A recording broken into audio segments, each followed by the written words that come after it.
বন্ধুরা, কড়াইশুটির কচুরি আর হচ্ছে মাংস। গরম গরম কড়াইশুটির কচুরি আর মাংস। জমে যাবে খাওয়াটা, বুঝলে তো?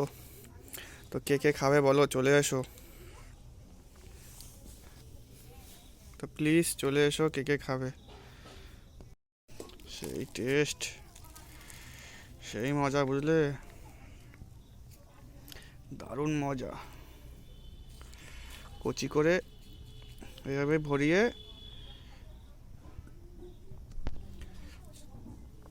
এই হচ্ছে কচি করে একটু আলু দিয়ে কচি করে ঝোল করে ভিজিয়ে,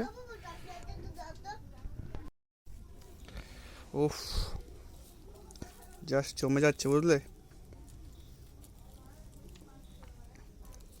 আর আমার ভীষণ দারুণ লাগে, বুঝলে তো, এই কড়াইশুটির কচুরি আর এই মাংস সত্যি দারুণ লাগে।